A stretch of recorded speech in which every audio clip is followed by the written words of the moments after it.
Hello student, मैं अभिषेक गुप्ता स्वागत करता हूं आपके अपने YouTube channel Abhishek classes for commerce में। लास्ट वीडियो में हम लोगों ने शेयर से रिलेटेड परचेस कंसिडरेशन टॉपिक पढ़ा था। आई होप आप लोगों ने वो वीडियो देखी होंगी और आपको समझ में भी आया होगा। आज हम शेयर की सीरीज़ में ही आगे एक और नए टॉपिक लेकर आए हैं। ये शेयर बहुत लंबा चलने वाला है, तो आप हमारे साथ बने रहिए। आज का जो टॉपिक है उस टॉपिक का नाम है ओवर सब्सक्रिप्शन। आपने अभी तक शेयर में दो टॉपिक सीखे हैं, अंडर सब्सक्रिप्शन और परचेज कंसिडरेशन, और आज हम लेकर आए हैं ओवर सब्सक्रिप्शन। एक बार पुराने दो टॉपिकों को एक बार रिवाइज कर लेते हैं। अंडर सब्सक्रिप्शन में क्या होता है, मैंने आपको दो वर्ड बताए थे। वो दो वर्ड थे, एक था अप्लाई और एक था इशू। ये मैंने आपको दो वर्ड बताए थे, ठीक है। अप्लाई में क्या था, अप्लाई का मतलब होता है पब्लिक कितना अप्लाई कर रही है, और इशू का मतलब होता है कंपनी कितना इशू कर रही है, मतलब आवेदन। अप्लाई को हिंदी बोलते हैं आवेदन, इशू को बोलते हैं निर्गमन। एक कंडीशन ये बनी थी, व्हेन अप्लाई, अगर आपका अप्लाई मतलब आवेदन, ऐसे कर लेते हैं, कंपनी ने इशू किए हो 10,000 शेयर और पब्लिक डिमांड करे 8,000 शेयर के लिए, तो ये कंडीशन कहलाती है आपकी अंडर सब्सक्रिप्शन। क्लियर? मतलब पब्लिक मांग करे कम की और कंपनी दे ज़्यादा, तो ऐसी कंडीशन कहलाती है अंडर सब्सक्रिप्शन। और अंडर सब्सक्रिप्शन के क्वेश्चन में पूरा का पूरा क्वेश्चन अप्लाइड शेयर से होता है, इससे कुछ भी नहीं होता। ठीक, ये था अंडर सब्सक्रिप्शन। परचेस कंसिडरेशन में मैंने लास्ट 2 वीडियोस में मैंने उसको समझाया था, सॉरी 3 वीडियोस में मैंने आपको समझाया था। पहले मैंने आपको उसका मीनिंग वगैरह जनरल एंट्री समझाई थी, उसके बाद 2 वीडियोस में मैंने आपको क्वेश्चन भी कराए थे। तो परचेस कंसिडरेशन में हम किसी की बिजनेस को टेक ओवर करते हैं और उसे शेयर के थ्रू पेमेंट देते हैं। ये था परचेस कंसिडरेशन। आज का टॉपिक है ओवर सब्सक्रिप्शन। अंडर सब्सक्रिप्शन था apply is less than issue, but आज का जो टॉपिक है उसमें अगर मैं बात करूं, इशू अप्लाई, यहां आ जाएगा apply is greater than issue.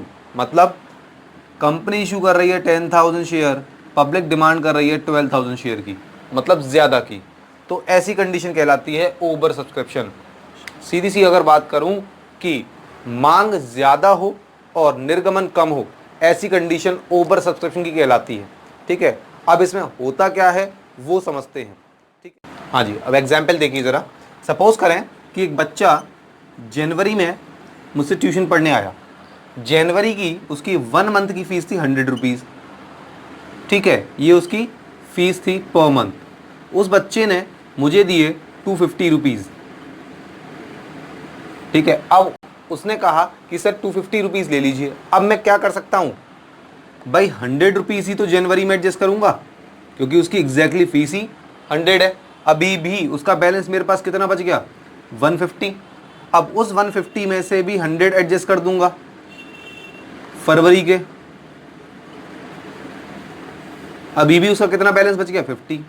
अब सपोज करिए वो बच्चा फरवरी में मुझसे ट्यूशन छोड़ देता है, तो मैं क्या उसके 50 एडजस्ट कर सकता हूँ? नहीं कर सकता। मेरे पास क्या ऑप्शन बना, मुझे उसके 50 रुपीज़ को रिटर्न करना पड़ेगा। क्लियर? तो वही सेम कंडीशन आती है ओवर सब्सक्रिप्शन में। अब ये इतना कुछ ज़्यादा खास क्लियर अभी नहीं होगा, क्योंकि अब आपके पास क्वेश्चन नहीं है। जब आप क्वेश्चन को लेंगे तब आपको बहुत अच्छे से क्लियर होगा। आपको ये बात, 2 बातें याद रखनी है कि जब क्वेश्चन ओवर सब्सक्रिप्शन का हो तो उसमें जितने शेयर ज़्यादा मांगती है पब्लिक, तो उन एक्सेस शेयरों का करते क्या है, उनके साथ 2 कंडीशन हो सकती हैं। पहली कंडीशन ये कि कंपनी उसके द्वारा, किसके द्वारा, पब्लिक के द्वारा मांगे गए ज़्यादा या एक्सेस शेयरों को या तो अगली कॉल पर एडजस्ट कर दे या रिटर्न कर दे। 2 ही कंडीशन बनेंगी, या हो सकता है दोनों ही चीज़ें हो रही हों, some share will be adjusted and some share will be return. चलिए क्वेश्चन पर आते हैं, क्वेश्चन देखते हैं, तब और अच्छे से क्लियर होगा। ठीक है, क्वेश्चन पढ़ते हैं, आप भी पढ़िए। On October 1st 2016 A limited offer 1 lakh share of ₹10 each payable as follow. A limited ने 1 लाख शेयर इशू किए हैं, एक शेयर की वैल्यू 10 है और पैसा कैसे कैसे कंपनी मांग रही है, वो मांग रही है on application 3, on allotment 2, on first call 3, on second and final call 2। देखिए अभी इसमें डेट दे रखी है, डेट का अभी बिल्कुल ध्यान नहीं रखिएगा, बिकॉज डेट वाले क्वेश्चनों को मैं अलग से कराऊंगा, वो बिल्कुल अलग टॉपिक है। क्लियर है? तो अभी आप नॉर्मल चलाएंगे। अब आगे पढ़ते हैं। एप्लीकेशन वर रिसीव 1,25,000 शेयर। ध्यान देने वाली बात है, कंपनी ने कितने शेयर इशू किए थे? कंपनी ने शेयर इशू किए थे 1 लाख, ये था इशू। ठीक, पब्लिक कितने डिमांड कर रही है? 1,25,000 शेयर। ये क्या होगा? अप्लाइड। देखिए आ गई वही बात, मैंने पहले ही कहा था आपका अप्लाई कंपनी के इशू से ज्यादा होगा, तो वो क्वेश्चन ओवर सब्सक्रिप्शन का कहलाएगा। ये बात ध्यान रखिएगा, क्वेश्चन में कभी नहीं लिखा हुआ क्वेश्चन ओवर सब्सक्रिप्शन का है, आपको खुद से ही पता करना पड़ेगा। आगे, application for were allotted 1 lakh share and the remaining application were rejected. Give general entry tell all account have been receive and the company. देखिए अब क्वेश्चन पूरा पढ़ लिया है, ये टेबल हम बनाते ही इसलिए ताकि हम एक बार क्वेश्चन को पढ़कर टेबल बना लें, और टेबल बन जाने के बाद हमें क्वेश्चन की नीड नहीं होनी चाहिए।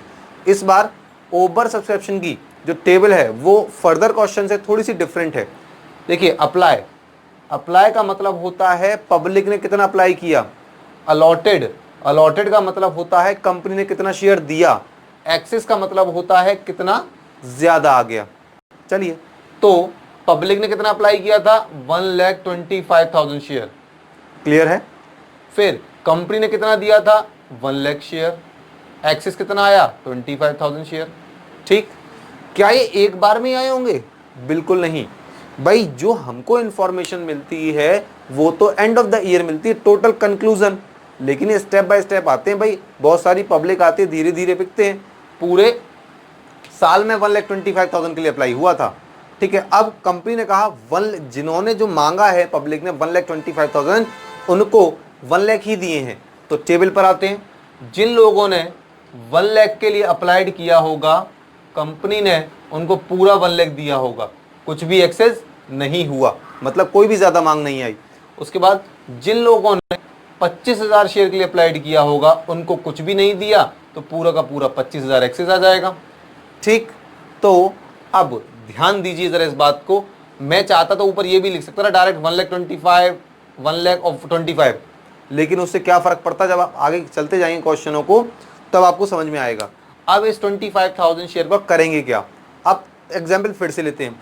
एक बच्चा है जो जनवरी में 1 जनवरी को मेरे पास पढ़ने आया और 1 जनवरी को उसने मुझे फीस दे दी, और दूसरी जनवरी 2 जनवरी को वो बच्चा मेरे पास आया और उसने कहा सर मुझे आपसे ट्यूशन नहीं पढ़ना।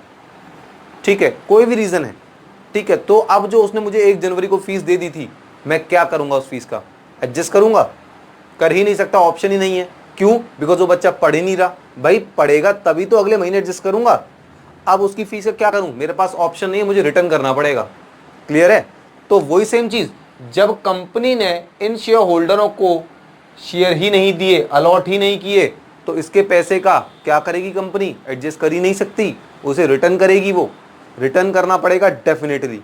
क्लियर? इसीलिए मैंने इनको उनमें कंबाइन नहीं किया, नहीं तो उसमें एडजस्ट हो जाते कि चांसेस थे उसके। ठीक, चलिए, तो 20 कितना पैसा एक्सेस आया होगा? 25,000 मल्टीप्लाई बाय 3, 75,000। ये एक्स्ट्रा आया होगा पैसा, आपको ये रिटर्न करना पड़ेगा। एप्लीकेशन से क्यों लिया है मैंने, मल्टीप्लाई किया इसका 25,000 का? बिकॉज एप्लीकेशन रिसीव की एंट्री सबसे पहले होती है और वो भी रिसीव की होती है, तो आपको पैसा तो रिसीव हो गया होगा ना, जितना एक्सेस रिसीव हुआ होगा उतना ही आपको रिटर्न करना पड़ेगा। क्लियर? तो 75,000, ये तो हो गई आपकी टेबल। अब पहला रूल, ओवर सब्सक्रिप्शन के क्वेश्चन में एप्लीकेशन रिसीव की एंट्री अप्लाइड से होती है, not application, application receive only. ठीक है, तो नॉर्मल एंट्री करेंगे, bank account debit to share application. किस शेयर से होती है? अप्लाइड से। अप्लाइड कितने हुए थे? 125। 1,25,000 मल्टीप्लाई बाय 3, अमाउंट आ गया 3,75,000। ठीक, अब एप्लीकेशन ड्यू की entry, share application account debit to share capital, ये नॉर्मल एंट्री होती है, लेकिन आप पैसा रिटर्न भी तो कर रहे हैं, तो टू बैंक भी लगाएंगे, बिकॉज आपकी कंपनी में से पेमेंट गोज आउट हो रहा है, बाहर जा रहा है, तो goes out is always credit. तो नॉर्मल एंट्री करेंगे पहले तो share application account debit to share capital account, इतनी तो आपकी एंट्री होती है एप्लीकेशन ड्यू की। आपने चूंकि इसमें पेमेंट भी दिया है, रिटर्न करा है, टू बैंक अकाउंट। एप्लीकेशन कितने से क्रेडिट हुआ था 3,75,000, तो डेबिट भी उतने से ही होगा। क्लियर है। लेकिन कैपिटल में एग्जैक्टली वही शेयर आएंगे जो कंपनी ने इशू किए थे। कंपनी ने कितने शेयर इशू किए थे 1 लाख मल्टीप्लाई बाय एप्लीकेशन का अमाउंट 3 लाख हो गया। ये कितने शेयर एक्सेस आए थे जिसे आप रिटर्न कर रहे हैं 25 थे वो, तो 25 मल्टीप्लाई बाय 3 75। देखिए वो यहां से आ गया 75, बोथ साइड आर इक्वल। अब इस क्वेश्चन में कुछ नहीं बचा, जैसे आप नॉर्मल क्वेश्चन करते थे वैसे ही क्वेश्चन करेंगे। अब पूरा क्वेश्चन 1 लाख से ही होगा, इशू वाले कॉन्सेप्ट से ही होगा। रीजन, जितने शेयर यहाँ एक्सेस आए थे 25,000 उतने आपने यहाँ एडजस्ट रिटर्न कर दिए हैं, तो अब पूरा हिसाब बराबर हो चुका है कंपनी का। तो कंपनी अब नॉर्मल क्वेश्चन करेगी 1 लाख से ही, आई मीन इशू शेयर से। तो अब आएगी अलॉटमेंट ड्यू की entry, share allotment account debit to share capital account. देख लीजिए entry, share allotment account debit to share capital account. Share कितने थे 1 lakh multiply by 2 lakh, again 2 lakh. Allotment receive की entry, bank account debit to share allotment account. Entry check कर रही है आप, allotment कितने से डेबिट है उतने से ही क्रेडिट होगा, और बैंक में भी 2 लाख ही आएगा। फर्स्ट कॉल रिसीव ड्यू की entry, share first call account debit to share capital account. Amount कितना 1 lakh share multiply by 3 lakh, again 3 lakh. ठीक। Final call first call receive की entry, bank account debit to share first call account. First call जितने से debit थी उतने से ही credit होगी, और आपका बैंक भी उतने से ही आएगा। Clear. Second and final call की भी एंट्री जैसे आपने फर्स्ट कॉल की है वैसे ही होगी। अब आप उसको अपने आप करेंगे। ये 2 एंट्रियां आपके लिए होमवर्क हैं, ये मैंने नहीं की हैं, ध्यान रखिएगा। तो मैं आपको एक बार फिर रिमाइंड करा दूं, ओवर सब्सक्रिप्शन के क्वेश्चन में अप्लाई हमेशा इशू से ज्यादा होता है, और जितने शेयर कंपनी के पास ज्यादा आते हैं तो कंपनी उसका 2 ही ऑप्शन रख सकती है, पहला एडजस्ट, दूसरा रिटर्न। पहला रिटर्न नहीं रखेगी, पहला एडजस्ट ही रखेगी। भाई अगर हम अपनी भी बात करें, अगर आपको किसी इंसान ने पेमेंट दिया है तो आप उसका पेमेंट एडजस्ट करने की सोचोगे। अगर आपको कहीं से फीस मिली है, अगर मुझे भी किसी बच्चे से फीस मिलती है तो मैं क्या सोचूंगा, अगर एक्स्ट्रा फीस मिली है तो उसको अगले महीने में एडजस्ट कर लूं। अगर एडजस्ट नहीं हो पाती है तो रिटर्न करूंगा मैं, वही कंपनी का क्लॉज कहता है। क्लियर है। तो ये था पूरा एक क्वेश्चन, इसकी 2 एंट्रियां आपको करनी है, ध्यान रखिएगा, और आप मुझे इसे कमेंट बॉक्स में लिख कर डालेंगे। क्लियर है। इसकी क्या एंट्री आएगी विद अमाउंट। चलिए ध्यान एक और बात का, अब मैंने इसका फॉर्मेट नहीं बनाता हूं, मैंने आपको फर्स्ट वीडियो में बता दिया था मेरे पास स्पेस कम होता है इसलिए फॉर्मेट नहीं बनाता। आपको प्रॉपरली इसका फॉर्मेट बनाना है और नरेशन भी डालनी है, बिकॉज फर्स्ट में मैंने आपको फर्स्ट वीडियो में आपको फॉर्मेट भी पढ़ाया था, नरेशन भी बताई थी, ओवरऑल पूरा आपको जैसे एग्जाम में करना है वैसा मैंने पूरा समझाया था। इसलिए नरेशन आप डालेंगे, मैं नहीं डालूंगा। अगर आपको प्रॉब्लम होती है तो मुझे कमेंट करिए, उसको मैं शॉर्ट आउट करूंगा डेफिनेटली। ठीक है। अब बात करते हैं दूसरे क्वेश्चन की। अच्छा, इस क्वेश्चन में क्या था, इस क्वेश्चन में केबल और केबल कौन सा ऑप्शन अप्लाई हुआ था, रिटर्न करने वाला। अब देखते हैं अगला क्वेश्चन उसमें क्या होता है। अगला क्वेश्चन भी आपके सामने है, पढ़ लीजिए, मैं भी स्टार्ट कर रहा हूं। क्वेश्चन कह रहा है अ कंपनी इशू, हाँ यही वाला क्वेश्चन है, a company invited application for 5,000 share of 100 each. Company ने कितने शेयर इशू किए हैं 5,000, एक शेयर की कितनी वैल्यू है 100। The amount is payable as follow. Payment कैसे मांग रही कंपनी, ऑन एप्लीकेशन 20 पर शेयर, ऑन अलॉटमेंट 30 पर शेयर, ऑन फर्स्ट कॉल 20 पर share, on second and final call 30 पर शेयर। 20 30 20 30 टोटल करेंगे 100 बैठ रहा है, इसका मतलब एट पार पर ही है। एप्लीकेशन वर रिसीव 8,000 शेयर। देखिए आ गई वही बात, कंपनी ने कितने इशू किए थे 5,000 शेयर, पब्लिक कितना अप्लाइड कर रही है 8,000 शेयर, अप्लाई ज़्यादा है 8,000 और इशू था 5,000, तो ओवर सब्सक्रिप्शन तो लग गया, ये कंफर्म बात है। ठीक है। Application for 1,000 share were rejected and pro rata allotment was made on the remaining applicants. Company ने कहा 1,000 शेयरों को तो मैं रिटर्न करूंगी, रिजेक्ट कर रही हूँ, बाकी जो बच गए उनको मैं प्रोराटा बेस पर, प्रोराटा का मतलब बेसिक होता है एडजस्ट कर देना, प्रोराटा के बेस पर एडजस्ट कर दूंगी। ठीक है। All call were made and duly receive, all call were made and duly paid, मतलब सारा पैसा मांगा गया और सारा पैसा मिल भी गया कंपनी को, एक्सेप्ट सिवाय Ganesh the holder of 200 share did paid the two call with allotment. एक गणेश नाम का शेयर होल्डर था, उसके पास 200 शेयर थे, उन्होंने फर्स्ट कॉल और सेकंड एंड फाइनल कॉल का पेमेंट अलॉटमेंट के साथ दे दिया, that's mean calls in advance, पैसा पहले ही दे रहे हैं। एक दूसरा शेयर होल्डर था Shiva the holder of 300 share fail to pay first and second and final call money. मतलब शिवा नाम के शेयर होल्डर जिसके पास 300 शेयर थे, उसने फर्स्ट कॉल और सेकंड एंड फाइनल कॉल का पेमेंट नहीं दिया। चलिए अब जरा टेबल पर ध्यान दीजिए। टोटल अप्लाई कितने से हुआ था?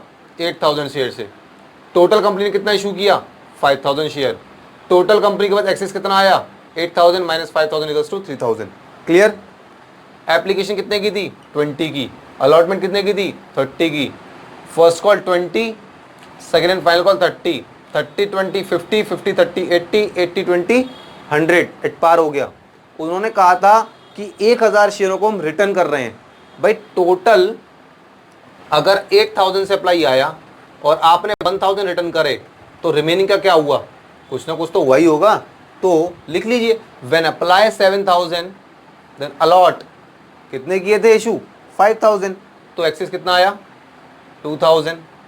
अब टोटल अप्लाइड था 8000, 7000 तो आपने दिखा दिया, रिमेनिंग कितना बचा? 1000।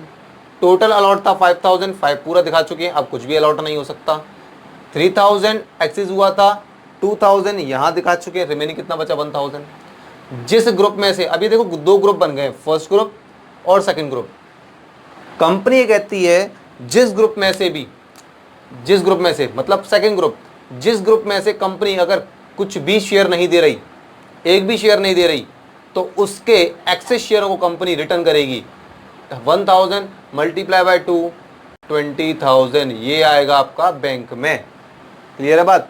वही सीधा साधा एग्जाम्पल है। अगर किसी बच्चे को मैं पढ़ा ही नहीं रहा हूं तो उसकी फीस मैं कहां एडजस्ट करूंगा? रिटर्न करने के अलावा कोई ऑप्शन नहीं है।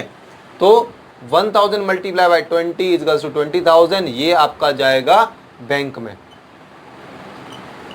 मतलब रिटर्न वाला ऑप्शन आ गया। अब 2000 शेयर एक्सेस है, इनको 5000 दिए थे, तो इनसे कहते कि भाई आगे की कॉलम में तुम पेमेंट मत देना। देखते हैं जरा।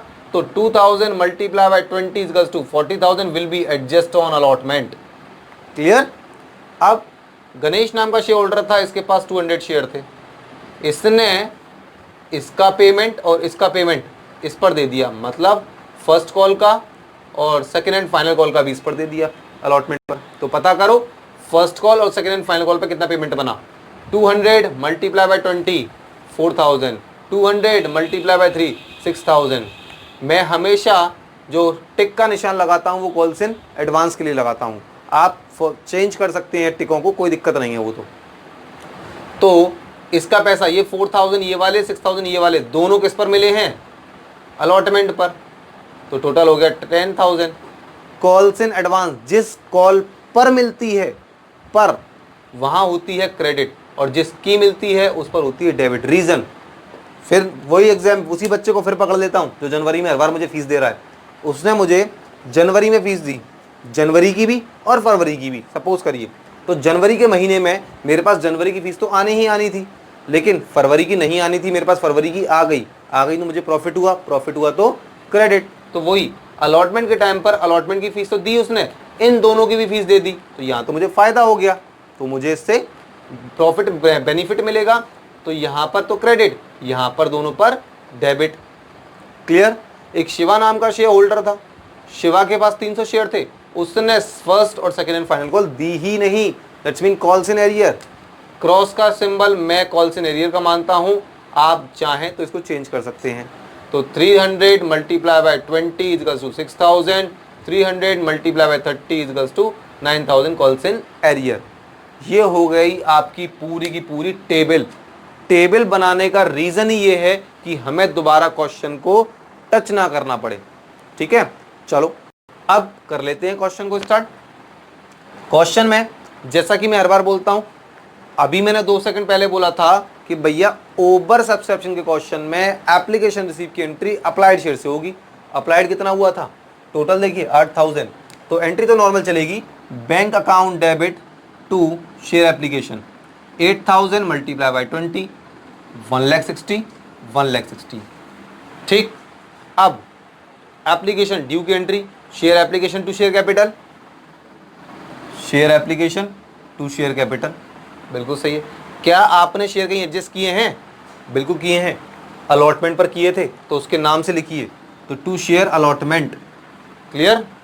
हो सकता था आप इससे आगे भी करते, वो भी एक क्वेश्चन आएगा, वो आएगा तब बात करेंगे, एक साथ सारी खिचड़ी नहीं बनाएंगे। ठीक है, उसके बाद क्या आपने कुछ पैसा वापस भी किया है? वापस किया है, वापस किया है तो टू बैंक। क्लियर? अब एप्लीकेशन कितने से क्रेडिट हुई थी? 1,60,000 से, तो 1,60,000 से ही उसे डेबिट करेंगे।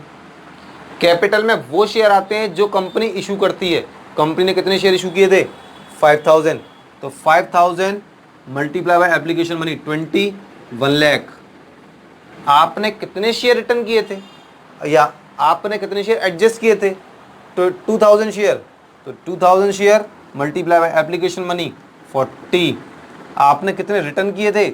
1,000 मल्टीप्लाई बाय 20, 20,000। टोटल लगाइए 1,40,000, 1,60,000, 1,60,000। ठीक, ये पूरी एंट्री एडजस्ट हो गई दोनों। अब इसके बाद पूरा क्वेश्चन 5,000 से ही चलेगा। अब बात करते हैं अलॉटमेंट ड्यू की। अलॉटमेंट ड्यू की एंट्री नॉर्मल वही, share allotment account debit to share capital account. ठीक, कितना?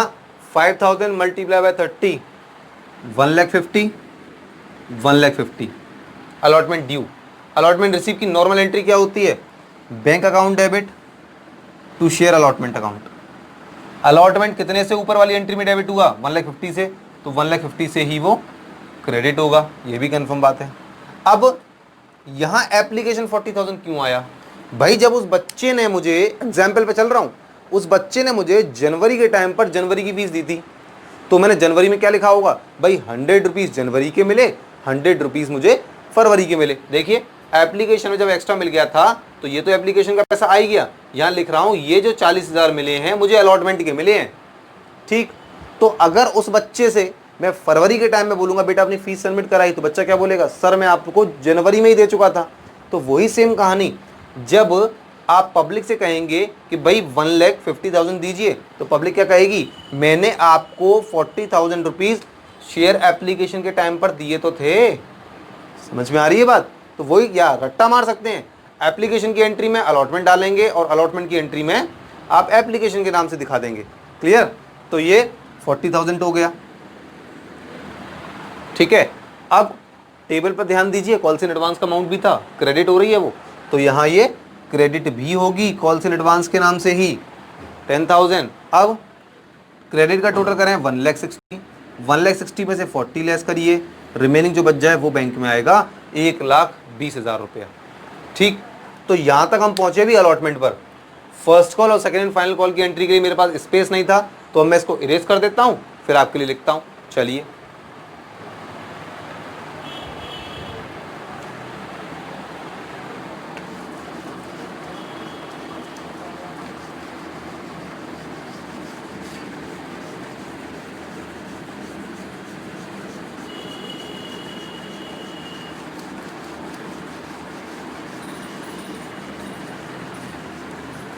कभी भी शेयर को लर्न नहीं करिएगा, क्योंकि शेयर कभी लर्न नहीं हो सकता। शेयर में टॉपिक ही इतने हैं कि अगर आप एक को याद करेंगे तो दूसरा भूल जाएंगे, और अगर आपने दोनों को याद कर लिया बहुत अच्छे तरीके से तो आप दोनों को अलग अलग नहीं कर पाएंगे, तीसरा नया ही ईजाद कर देंगे जो टीचर ने भी नहीं पढ़ा होगा। तो इसलिए ड्यान रखना, समझने की कोशिश करना। ठीक है, चलिए हम अलॉटमेंट तक पहुँच चुके थे। अब फर्स्ट कॉल की एंट्री की बात करते हैं। फर्स्ट कॉल की एंट्री होगी 5th नंबर पर ड्यू की। तो शेयर, मैं ब्लैक पेन ले लेता हूं, आप लोगों को दिख नहीं रहा होगा इससे। Share first call account debit to share capital account. कितने शेयर? अब तो वही चलेंगे 5,000 मल्टीप्लाई बाय 20, क्योंकि फर्स्ट कॉल 20 की है, तो ये हो गया 1 लाख।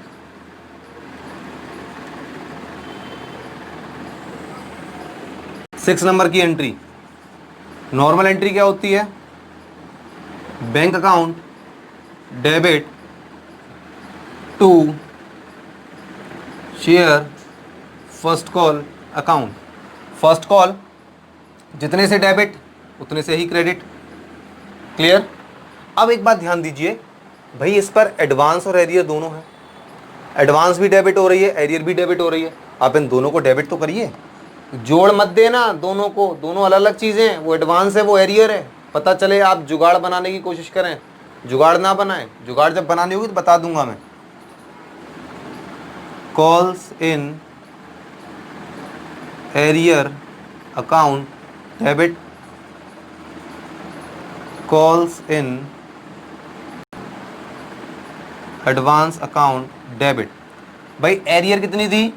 6000। एडवांस कितनी? 4000। टोटल कितना? 10,000।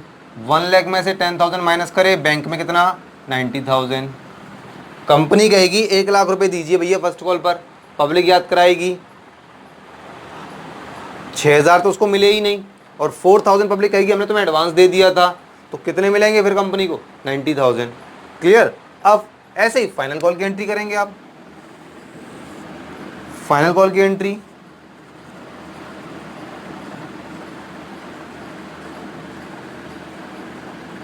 Share final call account debit to share capital account. ठीक, कितने share? 5,000 multiply final call money की वैल्यू 30, 1,50,000, अगेन 1,50,000। ठीक, ये हो गया। अब last but not the least, second and final call. आप यहां पर उसे सेकेंड और फाइनल कॉल कर लें, क्योंकि वो सेकेंड एंड फाइनल की है। ठीक है, entry bank account debit to share second and final call account. जितने से डेबिट उतने से ही क्रेडिट। ठीक, अब भाई इस पे भी तो एरियर और एडवांस है, तो एडवांस और एरियर को दोनों डेबिट हो रही हैं। मैं यहीं पर इसलिए लिख देता हूं डेबिट क्रेडिट, जो भी है debit credit, credit debit, debit debit, credit credit, जो भी इंफॉर्मेशन है हम टेबल बनाते ही इसलिए ताकि हमें क्वेश्चन सॉल्व करने में हेल्प रहे। ठीक है, वो डाइनिंग टेबल नहीं है, खाना खाने के लिए नहीं है, वो केबल और केबल आपकी हेल्प करने के लिए है। अगर इससे हेल्प ही नहीं मिल रही तो बेकार है वो table banana, wastage of time है। ठीक है, तो calls in arrear account debit, calls in advance account debit. तो कॉल्स इन एरियर कितना है? सिंबल पर ध्यान दीजिएगा, कॉल्स इन एरियर 9,000 और एडवांस 6,000, 9,615, 15,000 माइनस कर दीजिए 1,50,000 में से, 1,35,000 की बैंक आ गई। क्लियर? तो ये पूरा हो गया आपका पूरा क्वेश्चन। ठीक है, तो ध्यान रखिए जैसे जैसे क्वेश्चन आगे बढ़ता जाएगा वैसे वैसे कॉम्प्लिकेशंस भी बढ़ती जाएंगी। हम लोगों ने स्टार्ट किया था नॉर्मल क्वेश्चन से, जिसमें सारा पैसा कंपनी को मिल जाता था, फिर एरियर होने लगा, फिर एडवांस होने लगा, फिर परचेस कंसिडरेशन होने लगी, अंडर सब्सक्रिप्शन होने लगा, और आज एक नई आफत आ गई, ओवर सब्सक्रिप्शन। उससे आगे चलेंगे हम तो नेक्स्ट वीडियो में फॉर फीचर लेकर आएंगे। तो फॉर फीचर समझेंगे, फॉर फीचर होता क्या है, मीनिंग क्या है, इफेक्ट क्या है, जनरल एंट्री क्या है, और फिर उसके बाद क्वेश्चन करेंगे। तो आई होप आप लोगों को ये सब कुछ समझ में आया होगा। तो प्लीज़, मैं बहुत मेहनत कर रहा हूँ आप लोगों के लिए, और कम से कम आप इतनी मेहनत तो मेरे लिए कर सकते हैं कि इस वीडियो को ज़्यादा से ज़्यादा शेयर करें। तो प्लीज़ हमारे साथ बने रहिए, पढ़ते रहिए और समझते रहिए। तो प्लीज़ ज़्यादा से ज़्यादा हमारी वीडियो को शेयर करें। Thank you so much.